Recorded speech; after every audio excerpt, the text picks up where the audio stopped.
ಪ್ರಧಾನಿ ನರೇಂದ್ರ ಮೋದಿ ಅವರು 3 ರಾಷ್ಟ್ರಗಳ ಭೇಟಿಯ ಮೊದಲ ಹಂತವಾಗಿ ನೈಜೀರಿಯಾದ ರಾಜಧಾನಿ ಅಬುಜಾಗೆ ಆಗಮಿಸಿದರು.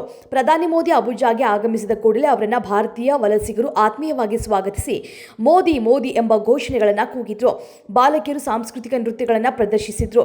ಪ್ರಧಾನಿ ಮೋದಿ ಅವರು ಭಾರತೀಯ ಸಮುದಾಯದ ಜನರ ಆಶಯಗಳನ್ನು ಒಪ್ಪಿಕೊಂಡರು. ಸಾಂಪ್ರದಾಯಿಕ ಉಡುಪನ್ನು ಧರಿಸಿದ ಭಾರತೀಯ ಸಮುದಾಯದ ಜನರು ತಮ್ಮ ಕೈಯಲ್ಲಿ ತ್ರಿವರ್ಣ ಧ್ವಜವನ್ನು ಹಿಡಿದು ಇದೇ ಸಂದರ್ಭದಲ್ಲಿ ಕೆಲವರು ಪ್ರಧಾನಿ ಮೋದಿ ಅವರ ಆಟೋಗ್ರಾಫ್ ಕೂಡ ತೆಗೆದುಕೊಂಡರು. ಬಿಜೆಪಿ ಶಾಸಕ ಬಸವನಗೌಡ ಪಾಟೀಲ್ ಯತ್ನಾಳ್ ಒಡೆತನದ ಸಕ್ಕರೆ ಕಾರ್ಖಾನೆ ಬಂದ್ ಆಗಿದ್ದು, ಇದರಿಂದ ರೈತರು ಕಂಗಾಲಾಗಿದ್ದಾರೆ. ಸರ್ಕಾರ ಹಾಗೂ ಯತ್ನಾಳ್ ಒಡೆತನದ ಕಲಬುರಗಿಯಲ್ಲಿದ್ದ ಸಕ್ಕರೆ ಕಾರ್ಖಾನೆ ನಡುವೆ ಜಟಾಪಟಿ ಹಿನ್ನೆಲೆಯಲ್ಲಿ ಕಾರ್ಖಾನೆ ಬಂದ್ ಆಗಿದ್ದು, ಇದರಿಂದಾಗಿ ಸೇಡಂ ಚಿಂಚೋಳಿ ಭಾಗದ ಕಬ್ಬು ಬೆಳೆಗಾರರ ರೈತರು ಸಂಕಷ್ಟಕ್ಕಿಳಿದಿದ್ದಾರೆ. ಜಿಲ್ಲಾಧಿಕಾರಿ ಫೌಜಿಯಾ ರೈತರ ನೆರವಿಗೆ ಧಾವಿಸಿದ್ದಾರೆ. ಸೇಡಂ ಚಿಂಚೋಳಿ ತಾಲೂಕಿನ ರೈತರು 3,000 ಹೆಕ್ಟೇರ್ ಪ್ರದೇಶದಲ್ಲಿ ಬೆಳೆದಿದ್ದ ಕಬ್ಬನ್ನು ಈ ಕಾರ್ಖಾನೆಗೆ ಹಾಕ್ತಾ ಇದ್ರು. ಇದೀಗ ಏಕಾಏಕಿ ಕಾರ್ಖಾನೆ ಬಂದ್ ಆಗಿದ್ದರಿಂದ ರೈತರ ಸಮಸ್ಯೆ ಎದುರಿಸ್ತಾ ಇದ್ದಾರೆ.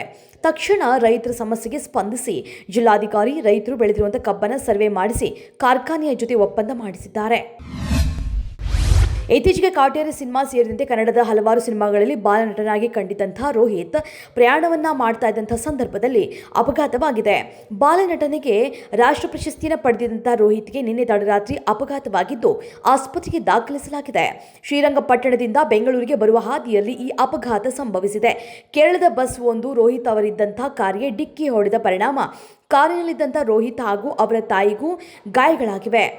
ಸದ್ಯ ಮೈಸೂರಿನ ಮಣಿಪಾಲ್ ಆಸ್ಪತ್ರೆಯಲ್ಲಿ ಚಿಕಿತ್ಸೆ ಪಡಿತಾ ಇದ್ದಾರೆ. ಕಾಂಗ್ರೆಸ್ನವರು ಈ ಹಿಂದೆ ನಮಗೆ 40% ಸರ್ಕಾರ ಅಂತ ಬಿಜೆಪಿ ಸರ್ಕಾರದ ವಿರುದ್ಧ ಆರೋಪ ಮಾಡಿದ್ರು.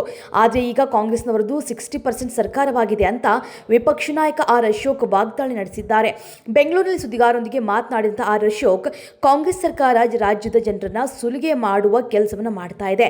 ಬಿಜೆಪಿಯ ವಿರುದ್ಧ 40% ಕಮಿಷನ್ ಆರೋಪ ಸುಳ್ಳು ಎಂಬುದು ಲೋಕಾಯುಕ್ತ ತನಿಖೆಯಲ್ಲಿ ಸಾಬೀತಾಗಿದೆ. ಕಾಂಗ್ರೆಸ್ ಸರ್ಕಾರದಲ್ಲಿ 60% ಕಮಿಷನ್ ನಡೀತಾ ಇದೆ ಅಂತ ಆರೋಪಿಸಿದ್ರು.